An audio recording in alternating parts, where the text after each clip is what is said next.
So we'll begin now with another interesting and important review for the FRM exam that deals with options and option strategies. So if I am positive on a stock, that is, I feel that the stock price is going to go up, what are the different instruments that I can use to execute this view or to profit from this view?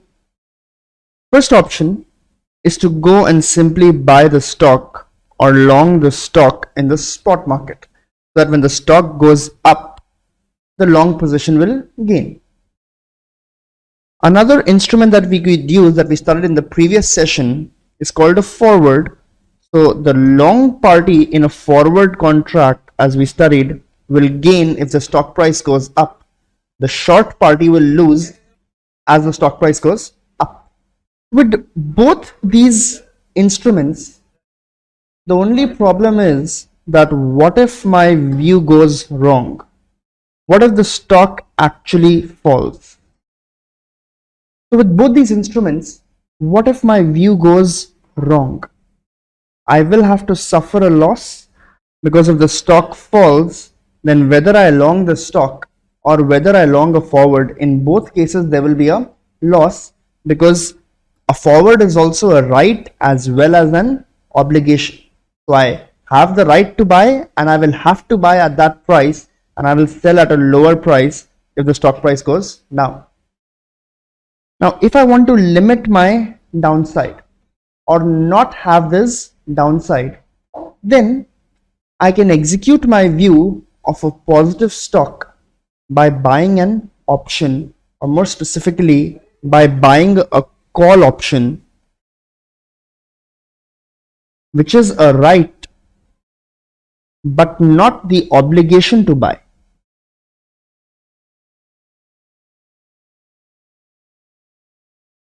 So if I have a call option with a strike price of $100, then at maturity or at a point, I have the right to buy this stock at $100 but not the obligation to buy. That is, if the stock price is 150, yes, I will exercise my right and buy it at 100. If the stock price is 90, I will not exercise it, because in the market it is available for 90. I will rather buy it from the market at 90. So remember, options, as the name suggests, is an option to buy or sell. A call option is the right but not the obligation to buy. A put option, likewise, is the right but not the obligation to sell.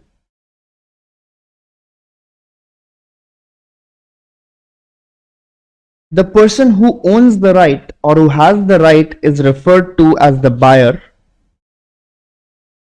and the person who has given the right, that is the other counterparty, is called the seller.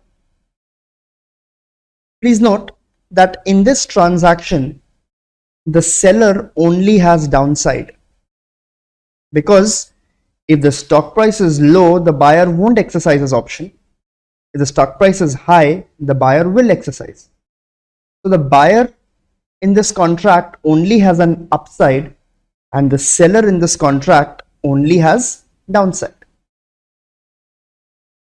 To write an option or to give this right, hence the seller charges an upfront premium. Upfront implying it is paid right on the day that the contract is written or the contract is signed, and the buyer who owns this option, call option or a put option, that is whether he buys the right to sell or he buys the right to buy, the seller of the option, the buyer of the option, will pay the seller an upfront premium. We'll study all these concepts in more detail, but just understand the crux of the introduction being that options, unlike forwards or unlike stocks, even though are derivatives, that is, they derive their value from an underlying, but they represent only a right and not the obligation. So it is an option with the buyer. The seller, on the other hand, will only have an obligation.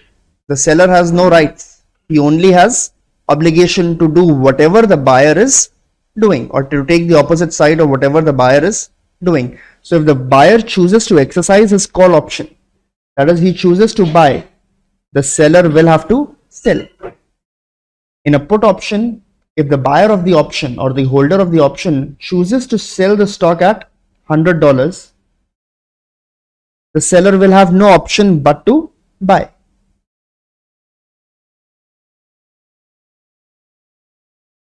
So once again, call option is the right to buy, put option is the right to sell, delivery price is also called the strike price. An American option is an option that can be exercised anytime until maturity.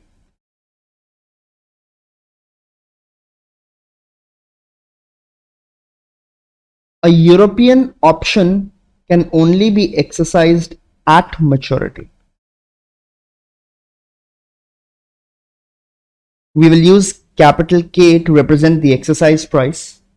We will use small c to compute the value or to represent the value of a European call option. Value simply means the premium that needs to be paid upfront. Capital C will be the value of an American call option that can be exercised anytime until maturity. Small p will be the value of a European put option, and capital P will be the value of an American put option. We will use these notations extensively in today's session, and you'll understand as the slides pass. Now let's understand the payoff on a long call. So let's assume that I purchased a call option with a strike price of $100 and a premium of $10. Please note, this premium I would have had to pay upfront. So I paid the seller a premium of $10 and I got the right that if I want, I would be able to purchase this stock for a price of $100. Please note that this is a European option, so it can only be exercised at maturity. Now the payoff diagram that we are seeing here, the y-axis is the payoff, that is the profit or the loss on the option, and the x-axis is the spot price at expiration. So this graph is being drawn at maturity. So let's assume this was a 3-month option. So this graph is being drawn at the end of 3 months, that is at maturity. The option was the right to buy at a price of $100 if I so desire. Now if the spot price ends up at $100 exactly, then whether I exercise or I don't exercise, it doesn't matter. I will still have to pay a price of $100 because in the market also the price is $100 and the option also gives me a price of $100. So in this case, there will be no incremental profit or loss on the option. The thin line represents the incremental profit. The dark black line represents the total profit on the option. However, for the long, that is for the buyer, he has already paid a $10 upfront premium.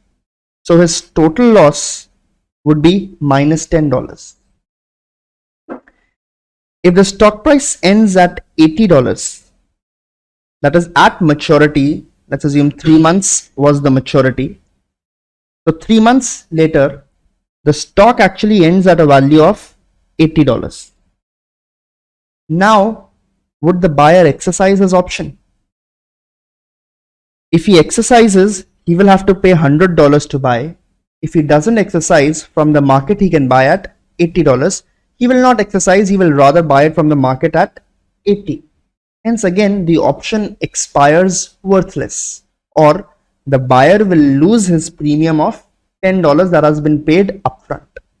So again, the loss will be minus 10. In all cases where the spot price ends below the strike price, the loss will be equal to the upfront premium paid. The buyer can never have any additional loss because it is a right and not the obligation. So he can choose not to exercise his option, unlike in a forward contract where there would have been a greater loss had the stock price gone down to a long party. So this is when the spot ends up lower than the strike.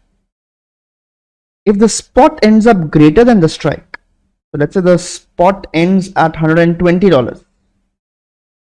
In such a case, the buyer will exercise his option because he has the right to buy at 100 and he can sell in the market now for 120, thereby gaining incrementally on the option a value equal to $20. However, $10 has already been paid as premium, so that will have to be knocked off from whatever is the profit, giving a total profit of $10. As the stock price goes up, if it goes to 150, the payoff will become $50 incrementally, that is 150 minus 100 minus 10 that has already been paid, making a total profit of 40. Please note, this $10 is not paid at maturity. This $10 is paid at initiation of a contract. That is, right at the beginning, we will pay this $10.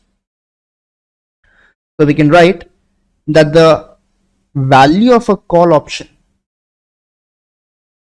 at maturity, or the incremental payoff from a call option, can be given as maximum of S minus K comma 0. That is, if S is greater than K, the payoff will be S minus K. If S is less than K, then payoff will not be negative. It will not be S minus K negative. It will simply be 0 because the buyer will not exercise the option. So this was the payoff on a long call. Please similarly try to draw the payoff on a long put, a short call, that is the seller of the call option, and the short put. Assume the same strike price, the same premium. Try to draw the payoff profiles for these three instruments: long put, short call, short put. Y-axis needs to be the payoff and X-axis is the spot price at expiration. We are assuming European options for the time being. That is, the option can be exercised at maturity. Now let's first try to draw the long put. So a put option is the right to sell at a price of $100 in our question. Again, if the spot price ends equal to the strike, that is, it ends at $100, it doesn't matter whether the owner exercises the option or not. In the market also he can sell for $100, and to the counterparty also he can sell for $100. So there will be no incremental payoff. However, he has paid a premium of $10 to begin with. To buy the put option, he again had to pay a $10 premium, so his loss would equal to $10. That is the premium pay, that is the total loss.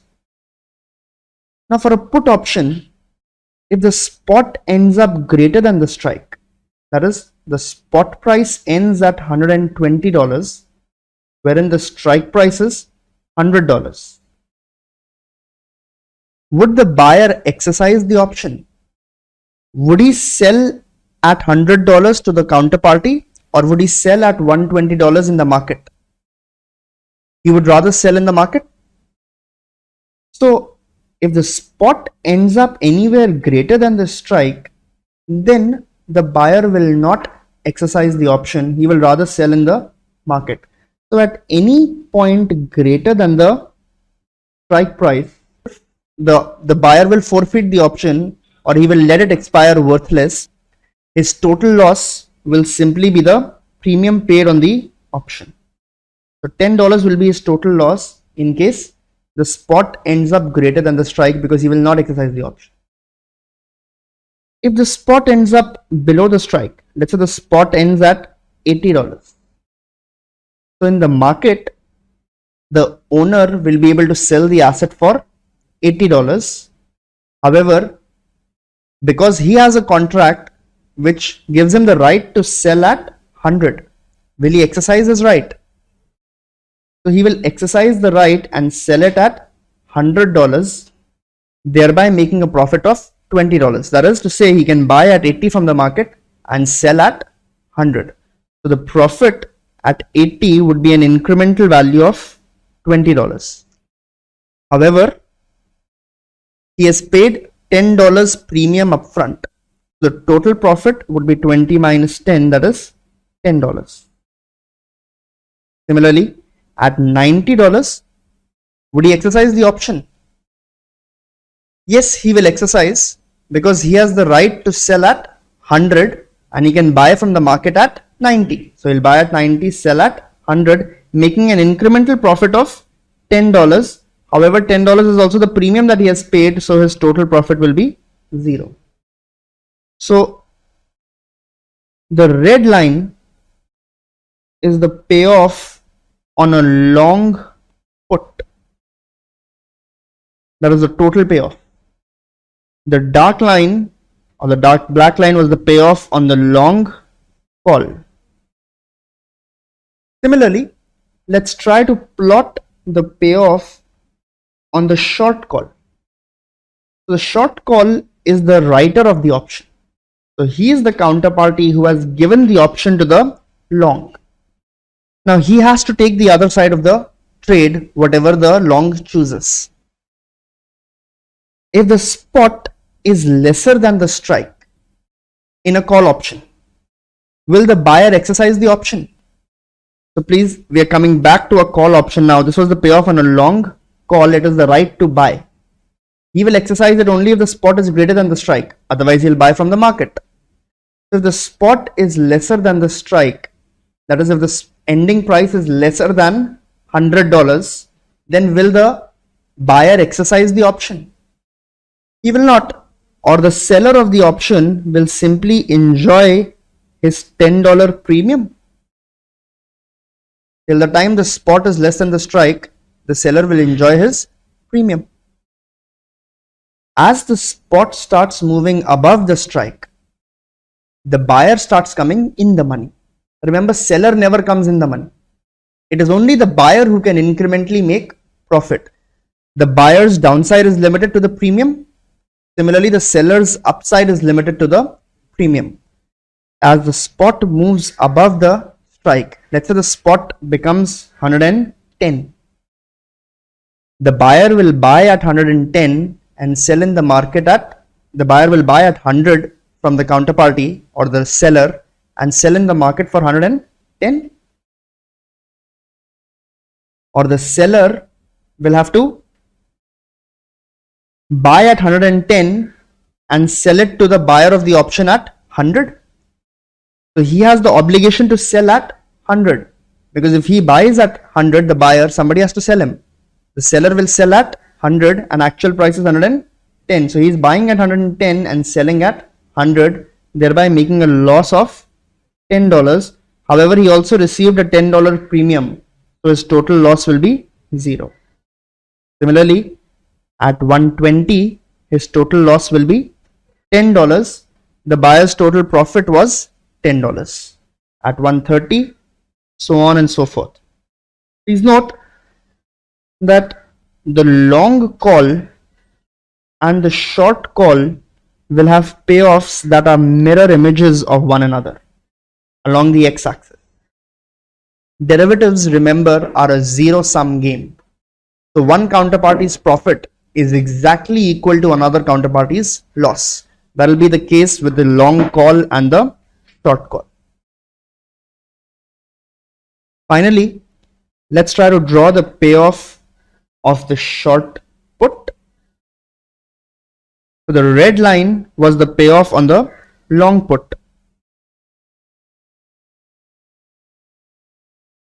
Once again, the put option is the right to sell at a pre-decided price of $100 in our case. The holder of the put option will exercise when the spot is lower than the strike. That is, he will sell at 100 and he will be able to buy at a lower price. If the spot ends up greater than the strike price, then the holder will not exercise the option, because why sell it at $100 when in the market you can sell it at a higher price? Put is the right to sell. The seller of a put option will have to take the other side of the trade. That is, he will have to buy in case the seller exercises his option. So if he sells, the counterparty will have to buy. If the spot ends up greater than the strike, the buyer will not exercise the option. Hence, the seller of the option will simply enjoy his premium. This was the loss to the long put. This will be the profit to the short put till the time spot is greater than the strike. As the spot goes below the strike, let's say it goes to $90, will the holder of a put option or the buyer of a put option exercise it? Yes, he has a right to sell at $100. He will exercise it. He'll sell at 100 and buy at 90, thereby making a profit of $10. For the short counterparty, it will be the other way around. He will have to buy from the counterparty or from the holder at $100 and sell in the market at $90, thereby making a loss of $10. But $10 is also the premium he received, so his total loss would be 0. Similarly, if the stock price falls to $80, the buyer will have $20 of profit. He will sell at 100, buy at 80. Seller will have $20 of loss. He will have to buy at 80 and buy at 100 and sell at 80. So again, the blue line is the payoff on the short put. Please note, the long put and the short put will again be mirror images of one another. So let's take a look at all the 4 payoff diagrams once. This was the payoff on the long call. If spot is less than strike, just lose the premium. And as the spot moves above the strike, you gain because you buy lower and sell higher. In a long put, till the time spot is greater than strike, you don't exercise, because you have the right to sell. So if the spot is higher, you'll sell in the market. If the spot is lower than the strike, then you will sell to the counterparty at 100 and you'll be able to buy at a lower price, making a profit. So long call gains when the spot moves up. Long put gains when the stock price moves down.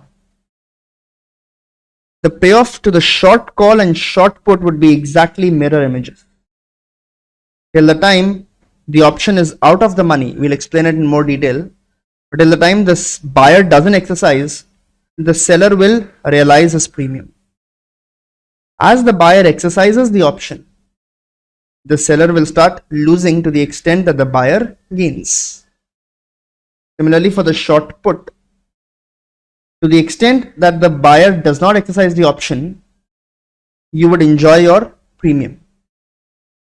As the stock price falls and the buyer gains, the short put would have an equal amount of loss. That was an introduction to the 4 types of options, rather the 2 types of options and the 4 positions that can be taken. Call option is a right to buy. Put option is a right to sell. So payoff on a call is equal to the spot minus the strike. That is, if the spot price goes up, call option gains. Payoff on a put is given as the strike minus the spot. So if $100 was my strike price and $80 is the spot price, then the incremental payoff will be 100 minus 80. If the spot goes above the strike, then the payoff from a put doesn't become negative because it is an option. So the buyer will simply not exercise the option and hence the payoff will be 0. Please note, these are incremental payoffs. Premiums have to be paid upfront. So whatever is the premium is paid right at the beginning of the contract. So remember, S minus K is the payoff on a call, K minus S is the payoff on a put option. Now, arguably the most important relationship in the review on options and option strategies would be the put call parity. The put call parity can be derived in many ways. We will study one method of deriving it. You can imagine many different portfolios and derive the same equality. So let's imagine two portfolios. Portfolio 1 has a long call, a short put, and an investment at the risk-free rate. So these three instruments comprise portfolio 1. And portfolio 2 is simply long the asset or buy asset. Now let's try to calculate the final payoff of both portfolios 1 and portfolio 2. At maturity, there are two possibilities. First, that the spot price will be lower than the strike price, or the spot price will be greater than or equal to the strike price. So if K is any number, then S will either be less than that number or it will be greater than that number. There is no other possibility. Both the call and the put have the same strike price, that is K. So first, at maturity, all these options are European options, that is they can only be exercised at maturity. So at maturity, what will be the payoff from the first portfolio? Let's first do it if the spot price is lesser than the strike price. Will the call option get exercised? Call is the right to buy. So if the spot is less than the strike, why will I buy at K? I will rather buy at S from the market.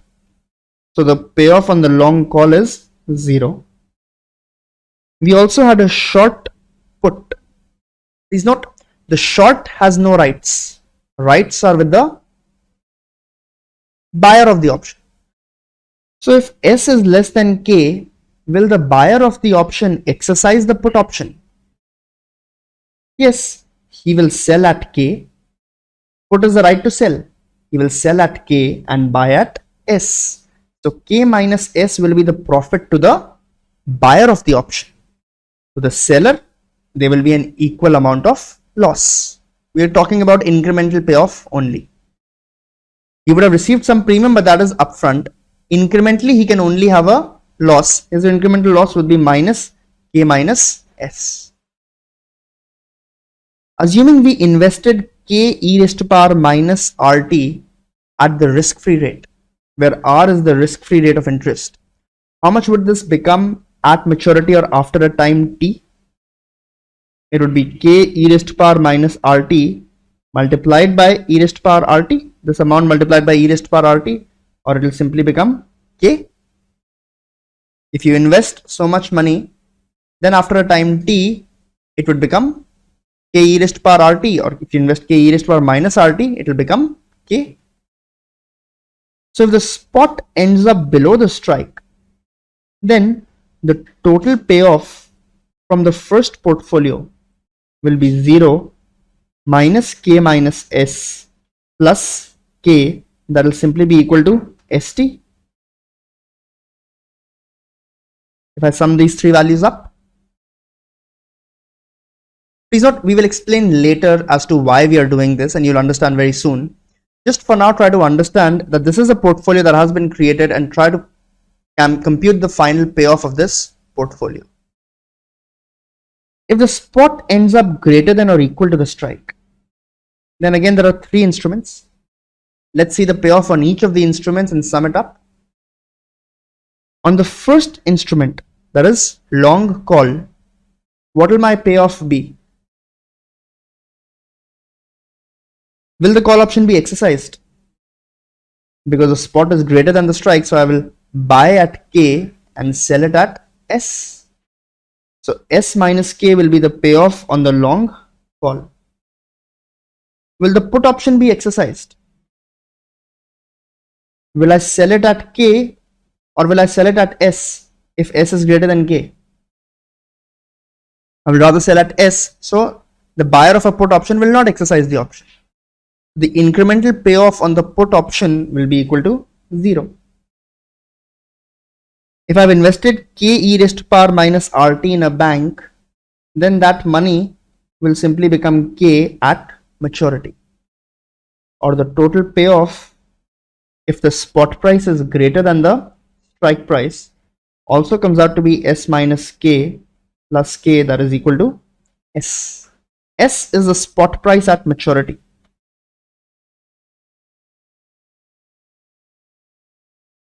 So the payoff of the first portfolio we saw, in both cases, whatever be the final spot price, the eventual payoff is simply equal to the spot price.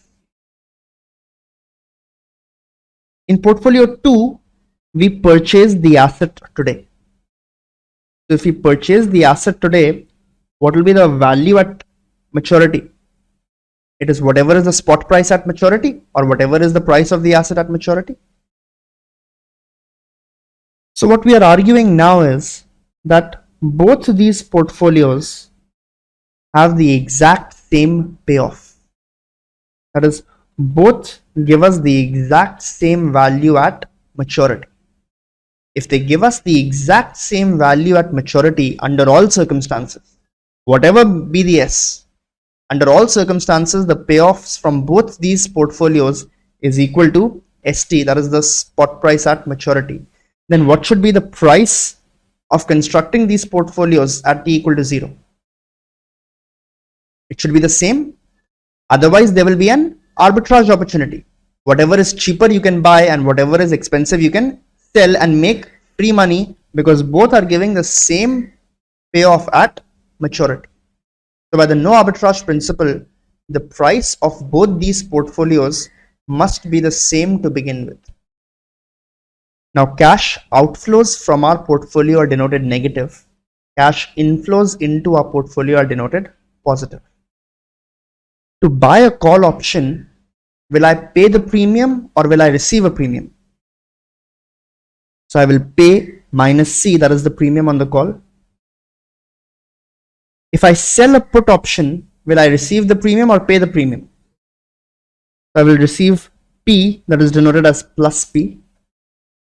And if I invest K e raised to power minus RT in a bank, today is it an outflow or an inflow? Because I've invested this money and that is why so much comes back to me in the future. So minus K e raised to power minus RT is what you have invested.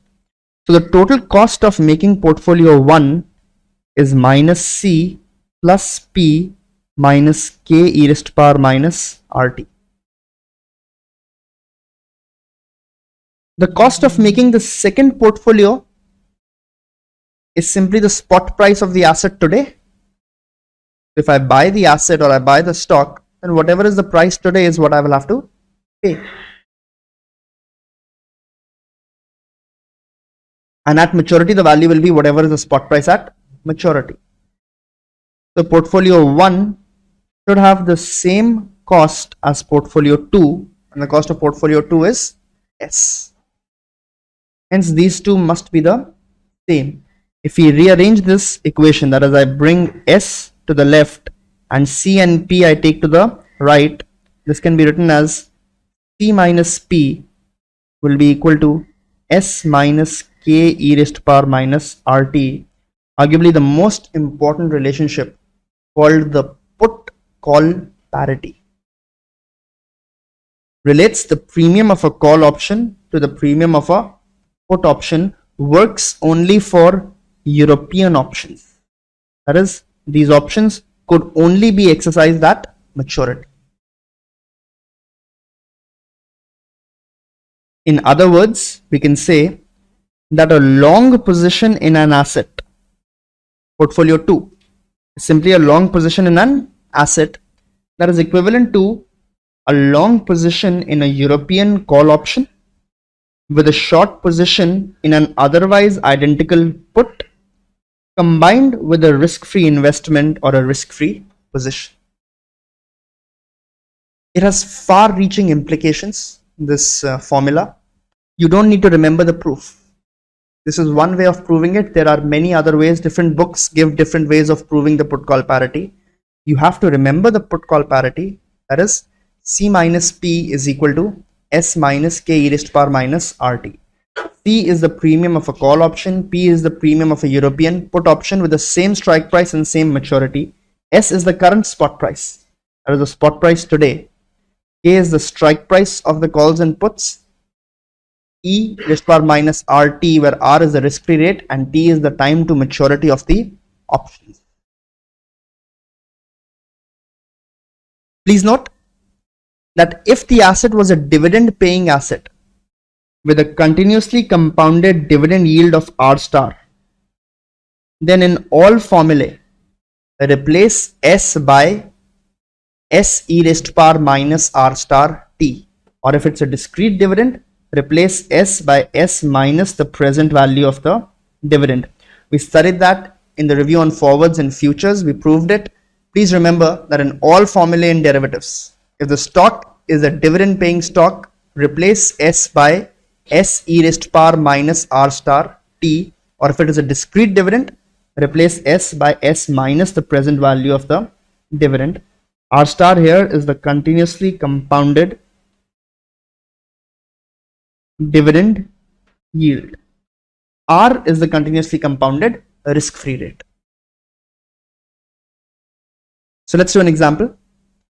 Given a situation where the current stock price is $80, the risk-free rate is 8%, a quote is found for a 3-month put option with an exercise price of $75.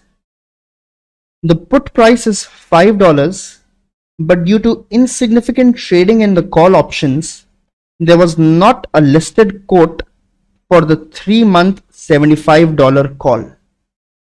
Estimate the price of the 3-month call option. So we have a price for the put and we need the price for an identical call. Hence, we can use the put call parity assuming both of these are European options. For American, it won't work. So we will say C minus P is equal to S minus K e raised to power minus RT. What we need is the C. We are given all the other inputs. So C can be written as P plus S minus K e raised to power minus RT, where P, that is the price of the put option, is given to be $5. The current stock price is given to be $80 minus the exercise price of $75 into e to the power minus R. The risk-free rate is 8%, multiplied by the time to maturity, that is 3 months, that is 3 by 12. So it will be 85 minus 75 into e raised to power minus 0.02. So first let's compute e raised to power minus 0.02. So press 0.02, press the button plus minus, press second and press ln. Multiply this with 75 and we'll subtract 85, which will give us the value of the call option as $11.48. This is the first application of the put call parity, that is, given the price of the call, you can derive the price of the put and vice versa. A very important application comes in creating synthetic positions. Now let's understand, and please remember this explanation well. Your books don't explain it like this. This is a nice trick to solve any question like this. The question asks, according to the put call parity, writing a put is like, and there are 4 options given. Now please see how you'll solve this question. First, understand what you need. You need writing a put. Writing a put means you are selling the option, or you're selling a put option. If you're selling a put option, will it be represented as plus P or minus P? Will you receive the premium or will you have to pay the premium?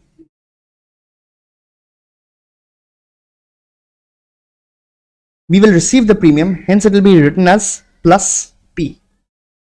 Once you've identified what you need, go to the put call parity and bring what you need on the left hand side. So we'll bring plus P on the left hand side and then compute what the right hand side is. So plus P, if I take P this side and bring everything this side, would be equal to plus C, that is the C remains here, minus S plus K e raised to power minus RT.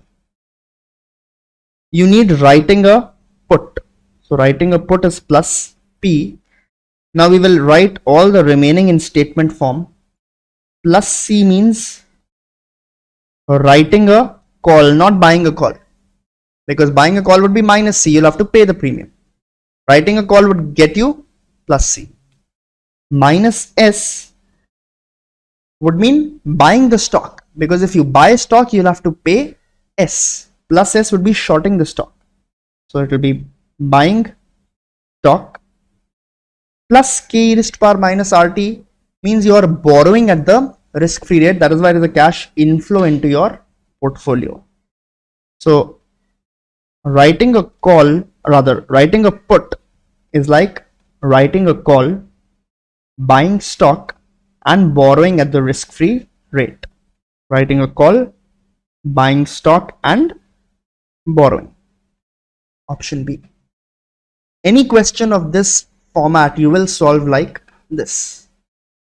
This position is referred to as a synthetic put. That is, if I want to short a put option, I can simply short a put option, or I can short a call, buy stock and borrow at the risk-free rate. That will also create the same payoff as a short put position. Very similar to what we did in proving the put call parity. So writing a put will have the same payoff as this right hand side, or this right hand side is called a synthetic put option. Using the same method and the same technique, please derive what is investing in the risk-free rate like.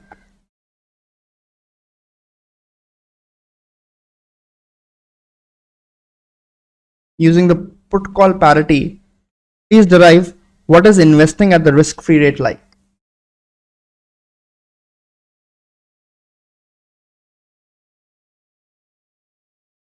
So investing at the risk-free rate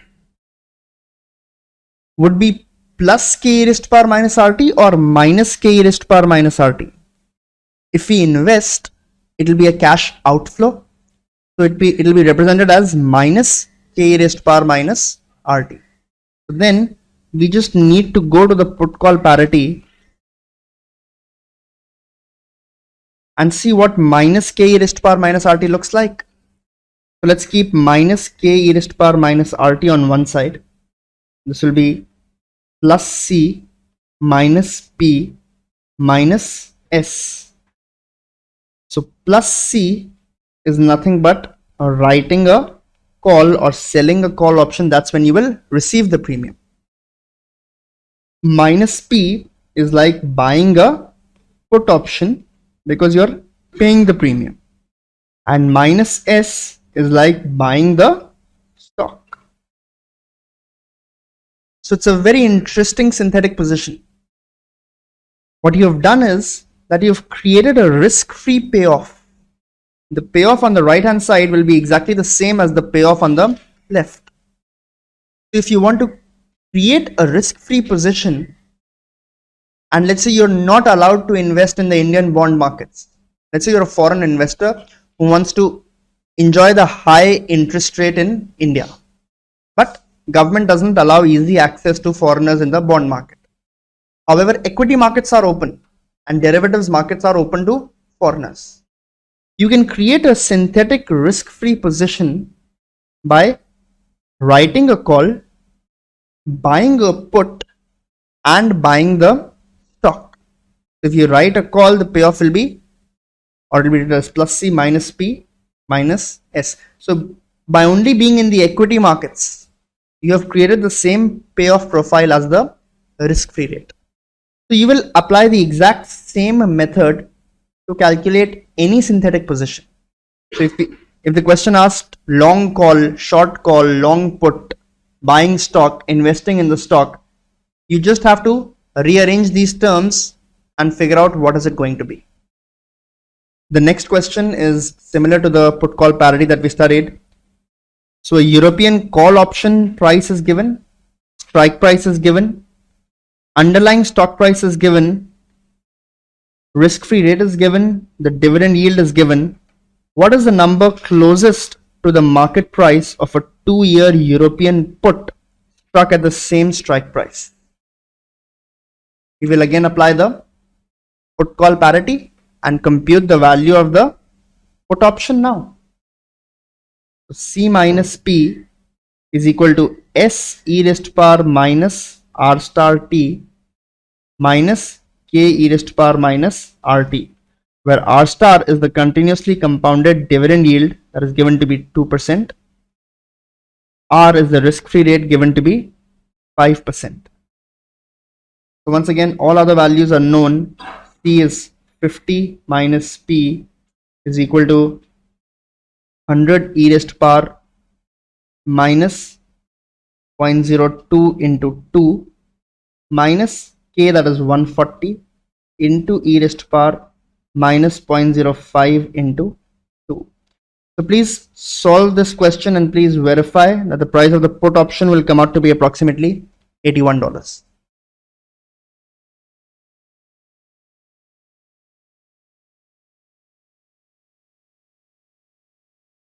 The price of a non-dividend paying stock is $20.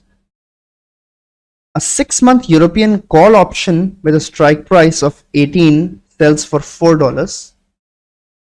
A European put option on the same stock with the same strike price and maturity sells for $1.47. The risk-free rate of interest is 6%. Are these securities consistently priced? We just want to check that is C minus P equal to S minus K e raised to power minus RT.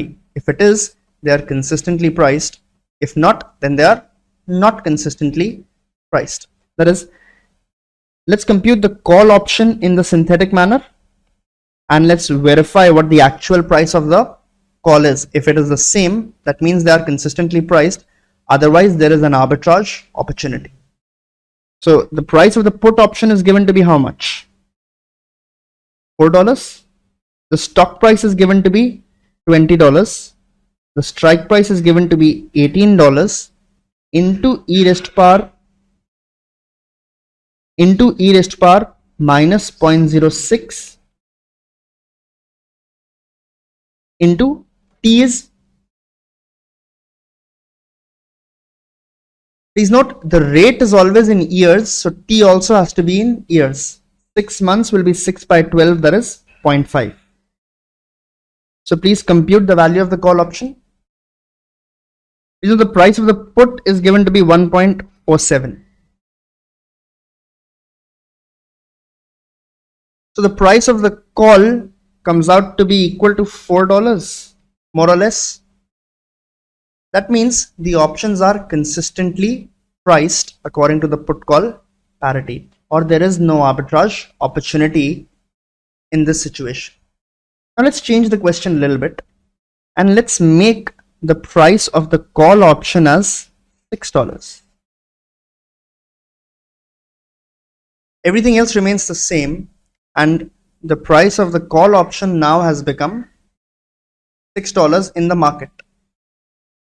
Is there an arbitrage opportunity and how will you make profit from it?